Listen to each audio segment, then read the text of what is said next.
Hi kids, and welcome to Wildcat Story Time. Christmas season. We're going to read a book called Stone Soup. It's by John J. Muth. It's not a Christmas story, but it is a story about the importance of giving. All right. Well, are you sitting in a comfortable spot? I am. Is it quiet where you're sitting?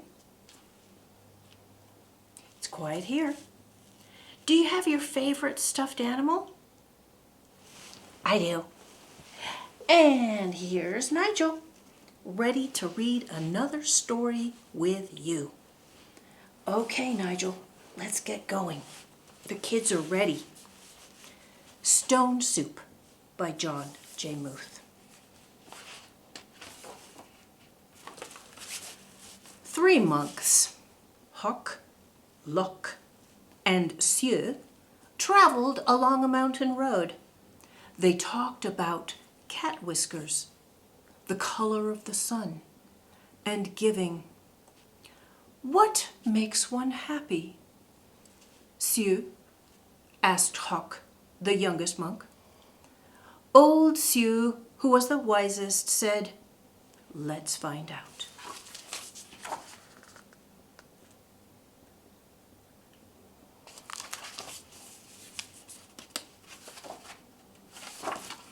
The sound of a bell brought their gaze to the rooftops of a village below. They could not see from so high above that the village had been through many hard times. Famine, floods, and a pandemic had made the villagers weary and untrusting of strangers. They had even become suspicious of their neighbors. Has that been happening to you?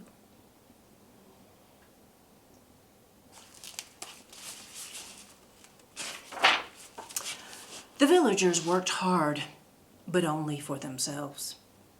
There was a farmer, a tea merchant, a scholar, a seamstress, a doctor, a carpenter, and many others, but they had little to do with each other.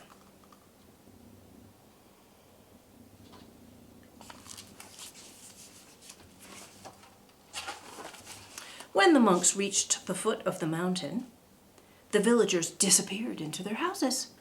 No one came to the gates to greet them. And when the people saw them enter the village, they closed their windows tight.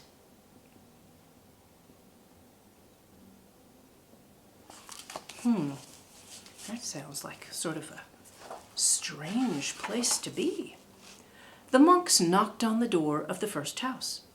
There was no answer. Then the house went dark. They knocked on a second door, and the same thing happened. It happened again and again, from one house to the next. These people do not know happiness, they all agreed. But today, said Sieu, his face as bright as the moon, we will show them how to make stone soup. Stone soup? That doesn't sound very good. They gathered twigs and branches and made a fire. They placed a small tin pot and filled it with water from the village well. A brave little girl who had been watching came to them. "What are you doing?" she asked. "We are gathering twigs," said Lock. "We are making a fire," said Hock. "We are making stone soup, and we need 3 round, smooth stones," said Sieu.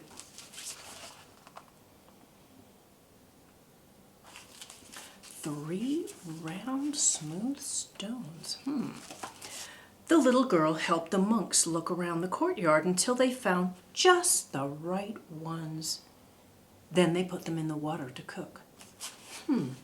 3 round, smooth stones, just like these. I wouldn't want to make soup out of these stones. I'm not sure I would want to make soup out of any stones. This is very strange. "These stones will make excellent soup," said Sue. "But this very small pot won't make much, I'm afraid." "My mother has a bigger pot," said the girl.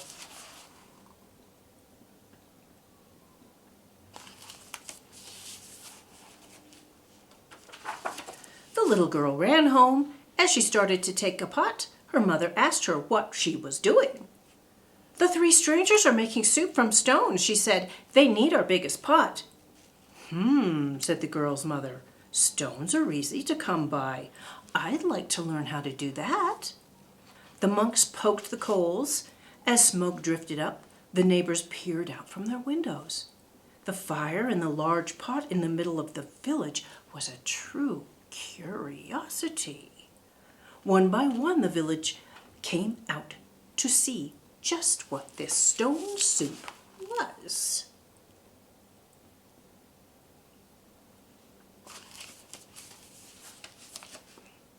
Have you had stone soup before, Nigel? No, me neither. Of course, old-style stone soup should be well seasoned with salt and pepper, said Hawk. That is true, said Lock, as he stirred the giant pot filled with water and stones. But we have none. I have some salt and pepper, said the scholar, his eyes big with curiosity. He disappeared and came back with salt and pepper and even a few other spices. Sue took a taste. The last time we had soup stones of this size and color, carrots made the broth very sweet. Carrots? Said a woman from the back. I may have a few carrots, but just a few. And off she ran. She returned with as many carrots as she could carry and dropped them into the pot.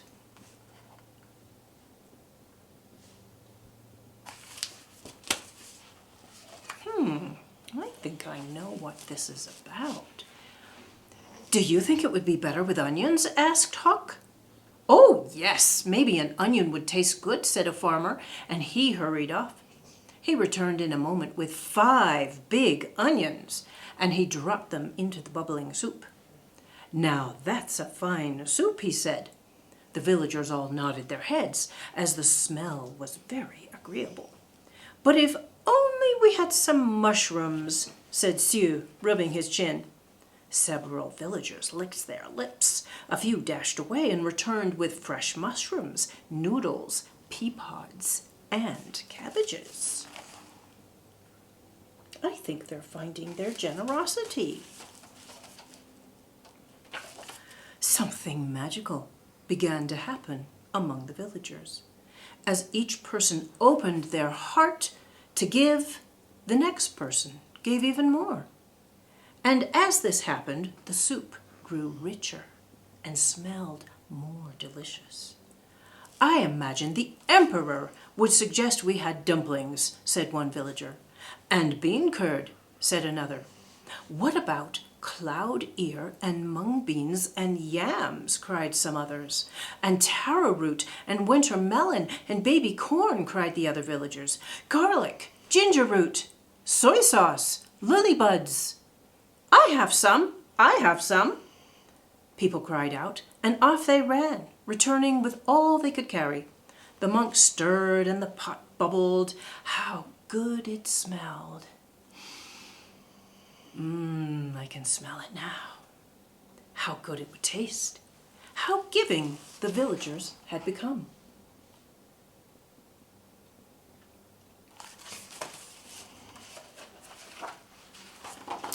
At last the soup was ready. The villagers gathered together. They brought rice, steamed buns. They brought lychee nuts and sweet cakes. They brought tea to drink, and they lit lanterns. Everyone sat down to eat. They had not been together for a feast like this for as long as anyone could remember. That looks like fun.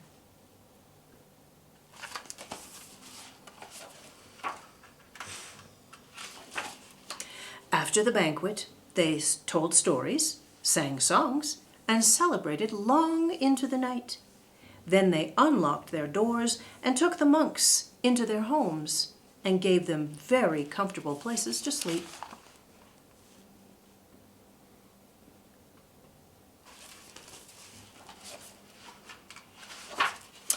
In the gentle spring morning, everyone gathered together near the willows to say farewell.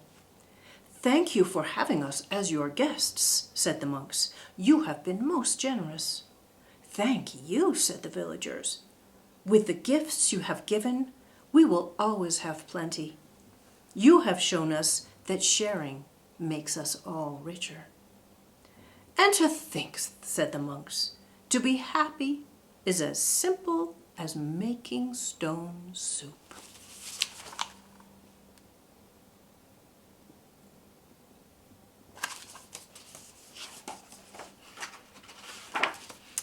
The end. Well, that is an important lesson, isn't it? If you don't have much, you can share the little that you do have with your neighbors, and it makes you feel like you have even more. That's a wonderful present to give each other. See you next time at Wildcat Story Time.